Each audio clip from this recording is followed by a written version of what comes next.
নমস্কার বন্ধুরা, মায়ের রন্ধনশালা এবং ব্লগার চ্যানেলে আপনাদের সবাইকে স্বাগত। তো দেখুন, আজকে আমি আবারও একটা রেসিপি নিয়ে চলে এলাম এখানে তো দেখতেই পাচ্ছেন পালং শাক। তো শীতকাল মানে তো পালং শাকের সিজন। তো এই সময় পালং শাকের নানা রকম রেসিপি খেতে সবারই ভালো লাগে আমাদের। তো আজকে আমি এই পালং শাক দিয়ে একটা রেসিপি বানিয়ে আপনাদের সাথে শেয়ার করব। তো দেখুন, এখানে আমি পালং শাক নিয়েছি, এক আঁটির মতো এখানে আমি পালং শাক নিয়েছি। তো এইখানে দেখছেন এগুলো পিছনের দিকের মোটা মোটা ডাঁটিগুলো রয়েছে, পিছনের যে গোড়াগুলো। তো আমি এই পালং শাকটাকে কেটে নেব। তো পিছনের এই যে গোড়ার অংশটা বাদ দিয়ে তারপর বাদবাকি শাকগুলোকে আমি ছোট ছোট টুকরো করে কেটে নেব। তো চলুন, আমি শাকটা কিভাবে কাটছি তারপর আমি আপনাদের সাথে শেয়ার করব। তো দেখুন, এখানে শাকগুলোকে আমি একদম ছোট ছোট টুকরো করে এখানে কেটে নিয়েছি। পিছনের গোড়ার দিকেরগুলো বাদ দিয়ে শুধু গোড়াটাকে আমি বাদ দিয়েছি, দিয়ে আর ডাঁটি সমেত এইভাবে টুকরো করে আমি কেটে নিয়েছি। পাতাগুলোকেও এইভাবে টুকরো করে কেটেছি আর ডাঁটিগুলোকেও টুকরো করে কেটেছি। তো চলুন, এরপর আমি এটাকে শাকটাকে ধুয়ে নেব। তারপর আমি আপনাদের সাথে শেয়ার করছি আমি কিভাবে শাকের রেসিপিটা বানাবো। তো এখানে দেখো, আমি পালং শাকটাকে ধুয়ে নিয়ে চলে এলাম। আর এখানে আমি বাটিতে নিয়ে নিয়েছি মুসুর ডাল। মুসুর ডালটা আমি এখানে 100 গ্রামের মতো নিয়েছিলাম। তো মুসুর ডালটাকে আমি 1 ঘন্টা আগে ভিজিয়ে রেখেছিলাম। আর এখানে নিয়েছি আমি তরকারিটা বানানোর জন্য, এখানে আমি আলু কেটে নিয়েছি এইভাবে টুকরো করে। আর তার সাথে নিয়েছি ধনিয়া পাতা, আর তার সাথে নিয়েছি আদা টুকরো করে এইভাবে কেটে নিয়েছি। আমি 1 ইঞ্চির মতো আদা নিয়েছি, মানে তরকারি অনুযায়ী যতটা প্রয়োজন ততটাই আদা নিয়েছি, সেটা আপনারাও প্রয়োজন মতো নিয়ে নেবেন। আর তার সাথে এখানে নিয়েছি 2টো গোটা টমেটো, মাঝারি সাইজের 2টো টমেটো নিয়েছি। আর এখানে রয়েছে একটা বড় আলু রয়েছে, আর এখানে হচ্ছে কয়েকটা কাঁচা লঙ্কা। তো এরপর আমি এই মুসুর ডালটাকে পেস্ট করে নেব আর একটা মশলা বানিয়ে নেব। তো মশলাটা চলুন দেখিয়ে দিই কিভাবে আমি মশলাটা বানাচ্ছি।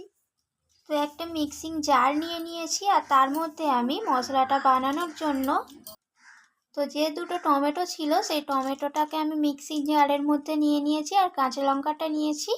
আর এরপর আমি আদার টুকরোগুলো এর মধ্যে দিয়ে দেব। আর তার সাথে দিয়ে দেব আমি যে ধনে পাতাটা নিয়েছিলাম, সেই ধনে পাতাটাকে আমি এর মধ্যে দিয়ে দেব। তো এরপর আমি এই সব কটা একসাথে ভালোভাবে একটা পেস্ট বানিয়ে নেব। চলুন। তো দেখুন, এখানে আমি মিহি একটা পেস্ট বানিয়ে নিয়েছি। এরপর আমি এটাকে একটা বাটিতে ঢেলে নেব। এরপর আমি আবারও মিক্সিং জারটা নিয়ে নিয়েছি আর এর মধ্যে আমি যে ভিজিয়ে রেখেছিলাম ডালটা, সেই ডালটাকে দিয়ে আমি ডালটাকেও একটা মিহি পেস্ট বানিয়ে নেব।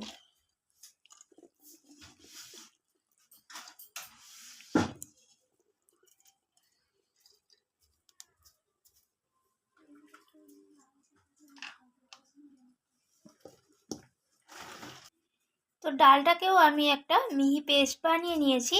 তো আমি এখানে মুসুর ডাল দিয়ে করছি, আপনারা চাইলে যে কোনো ডাল দিয়ে এখানে করতে পারেন রেসিপিটা। তো এরপর আমায় পরের স্টেপটা দেখিয়ে দিই, চলুন।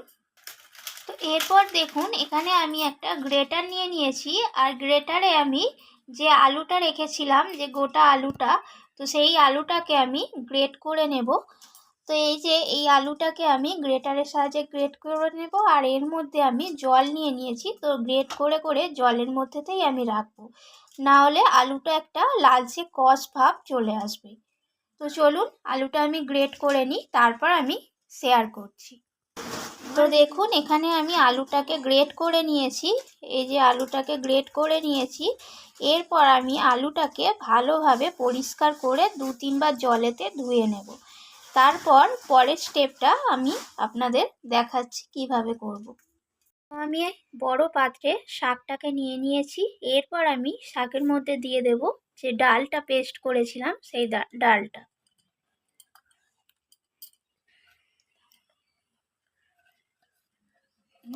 এরপর আমি যে আলুটা গ্রেট করেছিলাম সেই আলুটাকে এর মধ্যে দিয়ে দেব।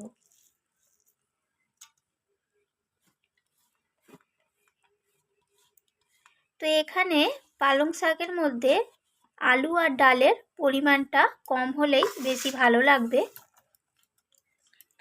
এরপর আমি এতে মশলা অ্যাড করে দেব। প্রথমে দিলাম হলুদ গুঁড়ো, এরপর দেব লাল লঙ্কার গুঁড়ো, অবশ্যই ঝালটা আপনাদের পছন্দ অনুযায়ী দেবেন। আর এর মধ্যে দিয়ে দেব জিরে গুঁড়ো,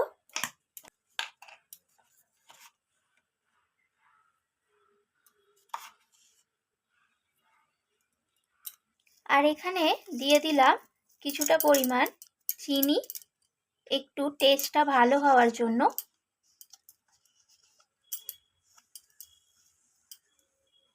এরপর আমি সব কিছুকে ভালোভাবে মেখে নেব।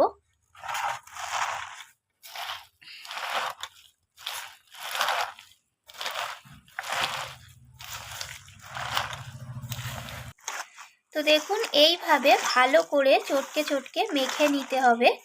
আর এখানে ডালু দেখুন এখানে আমি ভালোভাবে চটকে এইভাবে মেখে নিয়েছি। আর এখানে কিন্তু ডাল আর আলুর থেকে শাকটা এখানে বেশি নিতে হবে। এইভাবে মেখে নেওয়ার পর আমি কিন্তু এখনও এখানে লবণ দিইনি, তার কারণ লবণটা যদি আমি এখানে আগে দিয়ে দিতাম শাক থেকে প্রচুর পরিমাণ জল বেরিয়ে যেত, সেই কারণে এখন আমি এখানে লবণটা দিইনি। তো চলুন পরের স্টেপটায় দেখা যাক। তো শাকটা এখানে অনেকটা নরম হয়ে গেছে। এরবার আমি এখানে দিয়ে দেব লবণ, স্বাদ মতো লবণ দিয়ে দিলাম।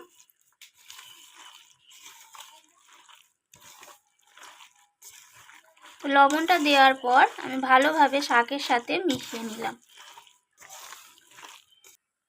তো এখানে আমি গ্যাসের ওভেনে কড়াই বসিয়ে দিয়েছিলাম, আর এখানে আমি দিয়ে দিলাম সাদা তেল। তো তেলটাকে আমি গরম করে নেব।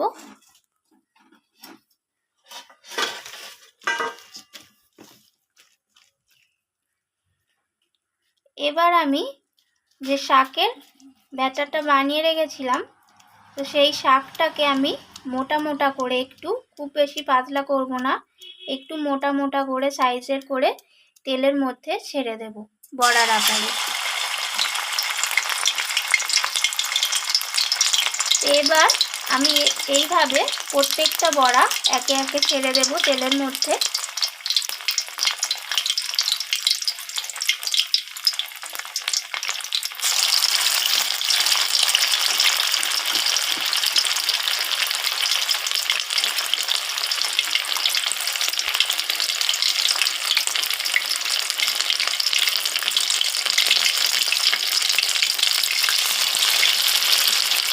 তো খুন্তির সাহায্যে আমি বড়াগুলোকে উল্টে দিচ্ছি।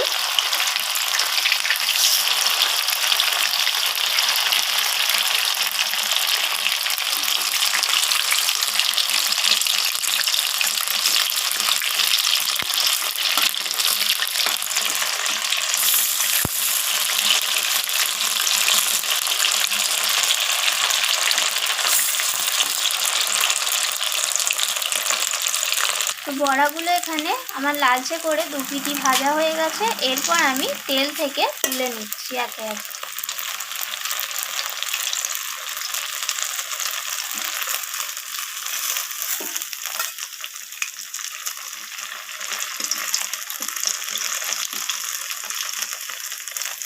এখানে আমার সব কটা বড়া ভাজা হয়ে গেল। এরপর আমি পরের স্টেপে যাব, চলুন দেখা যাক।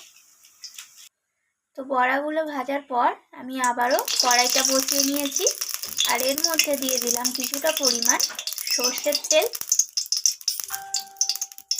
এরপর আমি এর মধ্যে ফোড়নে দিয়ে দেব গোটা গরম মশলা। গোটা গরম মশলার মধ্যে আমি দিলাম দারচিনি আর এলাচ, এলাচের মুখটা ফাটিয়ে দিয়েছিলাম, আর দিলাম একটা তেজপাতা। এরপর ফোড়নটা আমি একটু ভাজা ভাজা করে নেব। তো ফোড়নটা আমার ভাজা হয়ে গেছে, ফোড়ন থেকে একটা মিষ্টি গন্ধ বেরিয়ে এসেছে। এরপর আমি এখানে দিয়ে দেব যে পেস্টটা বানিয়ে রেখেছিলাম মশলার, সেই মশলার পেস্টটা আমি এখানে দিয়ে দিলাম। টমেটো কাঁচা লঙ্কা, ধনিয়া পাতা আর আদা। এরপর পেস্টটাকে দিয়ে আমি ভালোভাবে এইভাবে নাড়াচাড়া করে কষাতে থাকবো।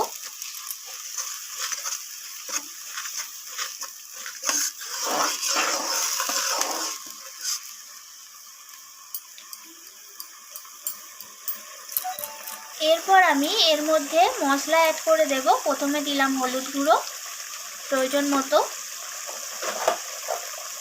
আর দিয়ে দেব লাল লঙ্কার গুঁড়ো। ঝালটা অবশ্যই আপনাদের স্বাদ অনুযায়ী আপনারা দেবেন।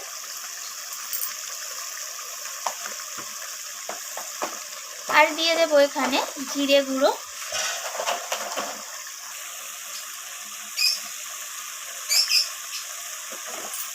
আর এখানে দিয়ে দেব স্বাদটা ব্যালেন্স হওয়ার জন্য একটু মিষ্টি, এখানে চিনি দিয়ে দিলাম। এরপর আমি ভালোভাবে মশলাটাকে নাড়াচাড়া করে নেব। আরও একটা জিনিস দিয়ে দেব, লবণ দিয়ে দেব স্বাদ মতো। এরপর মশলাটাকে ভালোভাবে এইভাবে কষাতে থাকবো। তো কষাতে কষাতে তেলটা আমার এখান থেকে ছেড়ে দেবে।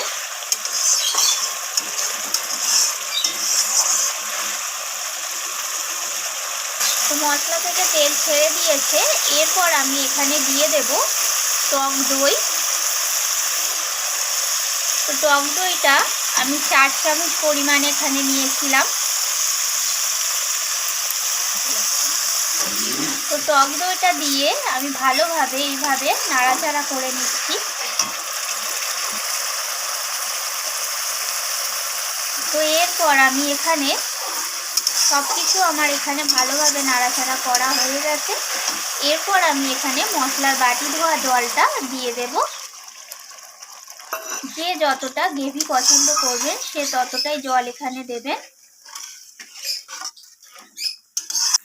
তো গ্রেভিটা এখানে ফুটে উঠেছে। এরপর আমি এখানে ভেজে রাখা বড়াগুলোকে গ্রেভির মধ্যে দিয়ে দেব।